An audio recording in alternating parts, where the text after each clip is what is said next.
two-tone to the truest sense of the term. This modern-day Rolex may be the only one you'll ever need. With its beautiful effervescent champagne dial radiating browns, yellows and shades of golden depending on the light. It mimics the yellow gold found in the Jubilee bracelet and gives great contrast to the colder tones of the oyster steel in the Jubilee bracelet. Now, tech specifications, this has the 3235 movement. It is the 2021 version, which you can tell by the crown logo over here between Swiss and Made, which was not there prior to 2020. It's accurate to -2 or +2 seconds per day, and the watch is 100 meters water resistant, which is more than you'll ever need. When you go for a dive, you can't really take this. You have to take either your diver's watch along with a diving computer, but I don't think so many people dive with their Rolexes these days anyways. 41mm case size on this Datejust makes it a great daily wearer, as I feel for any Datejust, it needs to have some sort of wrist presence and not really get lost with the rest of your outfit. It even is great for smaller to medium sized wrists, and that's in part due to its true two-tone nature of champagne tones with silver tones because of its dial, and that makes it wear slightly less bulky and appear slightly smaller than, say, a 41mm Submariner two-tone. Its 5mm Easy Link system ensures that you can make that micro adjustment on the fly and make sure that you have optimal comfort throughout the day and through every single season. Now, if you'd like to stay classic, you could go for the 36mm variant.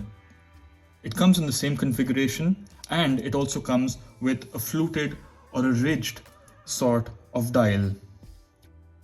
The 36mm variant may appear more classic due to its ancestors, the 16013 from the 70s and the 16233 from the 80s, having notable wearers such as the Dalai Lama and Pope John Paul II.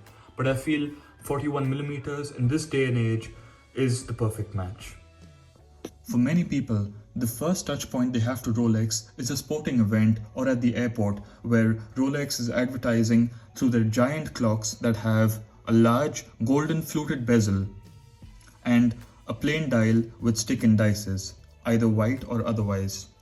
And this is why when most people think Rolex who are not watch enthusiasts, they think of a Datejust. They think of a watch that looks like this, that probably has some yellow gold in it, and they don't really think of the sports models until they actually know about the entire brand or its collections. And that's why I feel this is even more recognizable than the Submariner.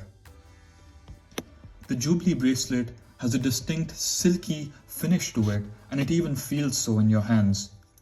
If you ever handled an Audemars Piguet watch before, you know that distinctive feeling that the bracelet gives you when you handle it and when you put it on. This watch with the Jubilee bracelet has the exact same feeling, thus I highly recommend, if you're going Datejust, definitely go Jubilee with fluted, unless you want to have more than one watch in your collection. With regard to how easy or how difficult this is to get at an authorized dealer, I can tell you, a year ago, these things would be sitting there, no questions asked, you could buy it whenever you wanted. Few years ago, you could buy this at a 15 to even 20% discount in some countries. Obviously, that's not the case today. As of today, this is really difficult to source or to find as a new customer. If you don't know the authorized dealer, I suggest just going in there, expressing interest in the watch that you want and not really beating around the bush.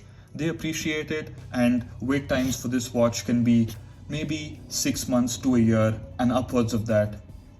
If you live in a certain country where they have this in stock, I suggest you should just buy it if you really like it, as that chance may not come again. All in all, this classic timepiece radiates opulence and elegance. This is certainly one you want to keep for the ages, and this is definitely a watch I see getting passed down from generation to generation. Thanks for watching. Do subscribe and like if this video has helped you, if you've enjoyed, and I hope to produce more videos and more content for you. The next video is going to have the 162000 Datejust in stainless steel. Hope you've enjoyed.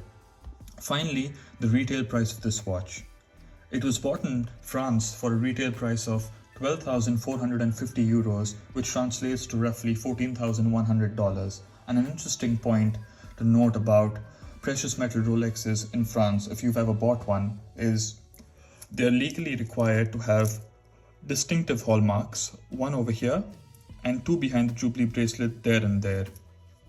Some people seem to think that this makes precious metal watches bought in France more collectible with those particular hallmarks, but that's really not the case, as every single Rolex these days is doing very well in value, and it definitely will have an upward momentum and an upward trend if, again, this is something you take into consideration.